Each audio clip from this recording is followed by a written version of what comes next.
right now. It is 10:02 on this 6th day of March, a Monday in the heart of the Riverbend. And joining us, Don Hill, Randy McKee, the chance of a flying club coming right here to the St. Louis Regional Airport, the informational meeting on March the 9th. Don, Randy, how are we today? Doing great. Fantastic. I love it. So this is cool. So I just talked about the initial article. Let me break the ice a little bit better for you guys, okay? I thought you guys were coming on at 9:20, and I went, oh, wait, no, they're coming on at 10:10. I lied to Luis because I have a sports reporter that's supposed to call. And I go, wait, never mind, Luis. We're talking flying club here. I gave a little bit of a preview. So you and the individual, John, that are forming this had 105 years of experience, correct, combined? Well, between John Harding and myself, I started flying as a Civil Air Patrol cadet whenever I was in junior high. Wow. That was my starting, and I've been flying ever since. Now, during that time, there's been lapses here and there. Mm-hmm. Whenever, for instance, when I was going to college, you know, you spend a lot of money for college, and you don't have money to spend for flying. That's true. That's a good point. So I had a lapse during that period of time, but generally I've been flying better part of my life. That's incredible. I've owned a number of different aircraft and whatnot, and I've helped start a flying club early on in my career, and now we're trying to get another one started. That's really cool. And we'll bring you some information, like I said, on the lower third, the informational meeting on March the 9th. And Randy, you have 40 years of experience yourself as well, correct? Yes, sort of. After I got out of college, I wanted something else to do, and I ended up joining a flying club at a nearby airport. Mm-hmm. And I started off as a student pilot, worked my way up to be a private pilot. Wow. And just thoroughly enjoyed it. I mean, it was just marvelous. And then within a couple of years, I was actually an officer in the flying club, and I helped run the flying club. Oh, so, that's incredible. That's a hell of a rise. Yeah. That's why I brought him along. I love it. Well, and for somebody who's never experienced that flying club and that kind of camaraderie, can you guys take us through what that kind of feels like, what that flying club really is all about? Well, number one, you never know where you're going. I've flown with guys in the flying club that went on to fly with American Airlines or Ozark or some other airline. I chose not to go that way. Right. But getting into a flying club, it's not flying is not a inexpensive hobby. Right. It's somewhat of an expensive hobby for an individual. If an individual wants to buy an airplane or whatever and go flying or whatever, it's an expensive hobby. And not to cut you up, what's kind of that ballpark? Are we talking hundreds of thousands of dollars or tens of thousands? Depends on the aircraft. Okay. Depends on the aircraft and what the individual wants or whatever. But a flying club can reduce that total expense, and everybody can enjoy their hobby or whatever.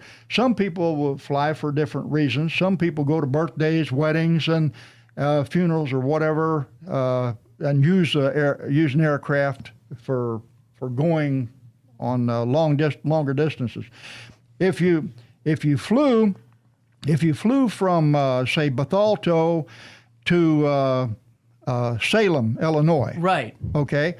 Well, you can't go to St. Louis and get a commercial flight to Salem. That's for sure. And if you only have one day and you're busy or whatever, you could use a flying club aircraft to fly to the wedding or whatever in Salem and fly back same day. Wow. So if you don't have the time or whatever, I didn't realize there's other benefits to other than just going out and flying under the clouds or when they're scattered up above the clouds. That's something to see. Without a doubt. And I got to ask you guys, I'm going to ask you both the same question. What was your first, flight like? Can you tell us that first experience? Because I think that's something that not a lot of us have had, on that first flight by ourselves, not on a big, commercial plane with people arguing, Well, I was a cadet in the Civil Air Patrol early on in life. And even today, there's a Civil Air Patrol cadet program right at St. Louis Regional. St. Louis Is it Regional really? Bethalto Airport. Wow. They've got quite an active Civil Air Patrol cadet program. Yeah. But I started out as a cadet, standing in line, holding up my hand, who wants to fly? And I held up both hands. So one time I held up both hands, I got picked, and I got to go flying. And flew in a Piper J3. It's a aircraft it's a tandem aircraft where the pilot sits in front and you sit in back, or vice versa. If you're in training, you get to sit in front. Mm-hmm. If you're just tagging along, you sit in the back. So I begged him to let me sit in front. That was the first time I flew in a Piper J3, and it was thrilled. Yeah, Thrillsville. That's really incredible. And another thing I wanted to ask you about is just with your time in the Civil Air Patrol now, you had a lot of kind of neat and extraordinary things that I was reading in this article about different missions you've done. And something you mentioned here was about, now the need to deliver these COVID vaccines to rural parts of Illinois. Is that still a thing that we're doing in the Civil Air Patrol to make sure we're dispersing? I don't think they're doing it as much now as they did here a couple of years ago. But whenever they first started this, that was a distribution channel. Yeah. The Civil Air Patrol is under the Homeland Security. Right. It's a Civil Air Patrol, United States Air Force Auxiliary. It's run by general in the Air Force, whatever, out of Montgomery, Alabama. That's our Civil Air Patrol home. Okay. Whatever. But each state has a wing, and the wing in the state of Illinois has a number of different squadrons and whatnot, and throughout the area. And for years, the biggest thing that the Civil Air Patrol was involved in was search and rescue. Wow. Because air crashes had to be located and found, and people rescued and whatnot. And that was one of their primary duties. Another duty was the cadet program going on, and the cadets can go on. A lot of cadets go on to the Air Force Academy. Right. That's what I was wondering. Yeah, and that's very beneficial for the youth of today. And to get the youth involved, it seems like in the younger years of education, all the children want to fly. All the kids want to go flying. But then that waxes and wanes, and they lose that by the time they get in high school. Mm-hmm. So now we're trying to re-energize that aspect of flying. The Experimental Aircraft Association flies every fall. We fly the Young Eagles, and I think this last year we flew quite a number of Young Eagles, a couple hundred or like whatever. 270 kids. Wow, that's really promising. That's great. And what I love is that you guys are already trying to lay that foundation for the next chapter, the next group of folks that's going to be, taking over and hopefully getting enthused about not only the hobby, but also being a part of the Civil Air Patrol or doing some really amazing things. And Randy, before I get too far gone, because I get sidetracked, I have to keep my blinders on here and focus. I got to ask you about your first flight too, because this is interesting. Absolutely. I guess my first flight was at St. Louis Regional Airport.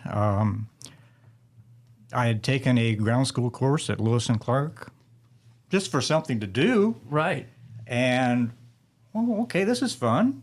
And I completed that course, and I went to St. Louis Regional and paid my $50 for what's called a discovery flight. It's the first chance to get up in an airplane with a flight instructor.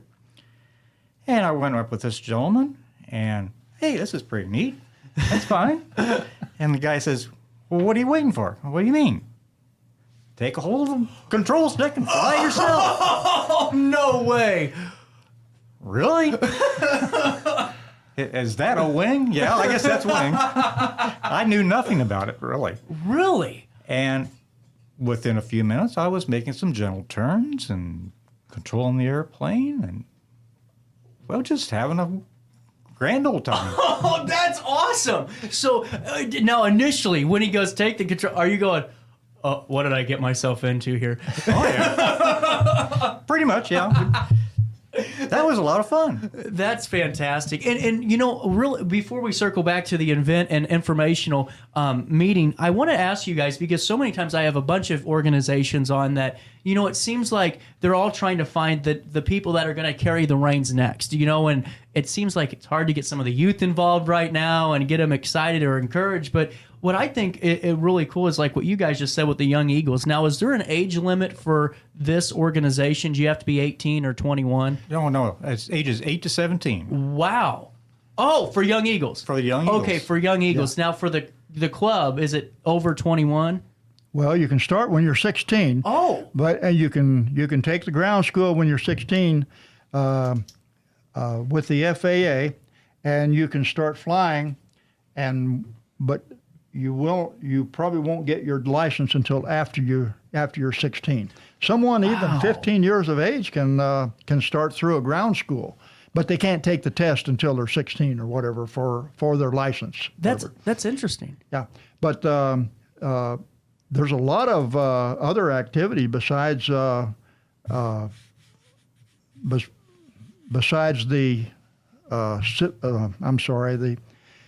there's a lot of other activities that the EAA, Experimental Air Station, participates in other than the Young Eagles. That's so cool. Yeah, we put the fly on over in St. Louis Regional every year. So that's a big deal. Yeah, and to get the community interested in aviation. Yeah. We usually have maybe 8 to 10,000 visitors for that fly-in at the St. Louis Regional Airport. And are you guys surprised by the level of enthusiasm when it comes to events like the fly-in and having over 200 Young Eagles? I mean, that's something that it kind of blows my mind, but for people in the industry, is it really mind-blowing? I don't know about that, but, when I fly a Young Eagle, it's just amazing to see a child 8 to 17 years of age, but to see a kid that's pretty apprehensive. Yeah. Do I really want to do this? Yeah. I'm kind of scared. And by the time they get up, and hopefully they're willing to take a hold of the wheel and fly a little bit too. But when they get back down, they're just, wow, when can I go again? Yeah. And that's, to me, one of the coolest parts. So really quick, before I forget here, because I ain't got the best one of those memory things people are talking about, I want to talk all about this informational meeting on March the 9th. What time is this? We're starting at 6 p.m. We'll be 6 to 7 p.m. at the first kickoff meeting. We want to do a number of things. We want to get a name. If we're going to get a corporation, you have to have a name for a corporation. We want to try to get an idea of who might want to be an officer in the corporation. It's going to be nonprofit. It's going to be nonprofit, limited liability corp. Mm-hmm. We're looking for, initially, we looked at a model of perhaps like 20 members. Okay. At first, we had big ideas. Oh, we had these big ideas. We do this and we do that. And we were going to have like one corporation was for-profit. And then the other organization would be non-for-profit. Well, now we backed off of the profit aspect of it, and we're going strictly for nonprofit as a flying club. And we're concentrating our ideas, and it's all coming to fruition. But naming the officers and naming the flying club and getting an address and getting it incorporated, we got a lot of hoops to jump through. Yeah. But it's coming along fairly well right now. We got a lot of interest. That's all. And what's the best way for people to get some more information? Just come out to the meeting Friday or Thursday evening at 6 p.m. And then once again, where's the regional manager's headquarters? Because it's in the manager's building, correct? It's just south of the tower and the fire station at the St. Louis Regional Airport. Yeah. Awesome. And Randy, just because I think you have such great insight on this, for somebody that's experienced the flying club, became especially that first flight. That's a great story. What's your message to somebody who's kind of interested, maybe is a little hesitant about joining a flying club? Well, this is a great way for people to start flying and kind of share their experiences and expenses. I mean, when somebody's wanting to start a new hobby, you don't necessarily want to put down a whole lot of money into something you don't understand. Mm-hmm. So this is a great way to network with other more experienced pilots, with other students, other pilots. You might be able to see people building airplanes because there are people that are building kits in the area. There are people that fly professionally. You can converse with them. It's just a wonderful way to learn. You can see the aircraft being maintained, and once again, share the expenses. Keep the cost down. Absolutely. And all I have to say is it's a favor, probably really a favor. When you guys get the name and everything starts going on, you got to come back on and fill me on how everything's going. Because I really think that this is going to be one that we talk about year after year and go, wow, look how much this has grown. Because you guys are passionate, you're knowledgeable, you have the experience, and now they just need you guys to go to that informational meeting on March the 9th to find out, learn more about a really cool flying club, and pick the name. That's the best part of it. Don, Randy, thank you so much for hanging out with me this morning. So at 10:17, a quick break. Luis Noya, he was the engineer for Arch Madness, and he's also the engineer for St. Louis City SC for all of that St. Louis media broadcast. We get the latest news surrounding St. Louis sports next in downtown Alton.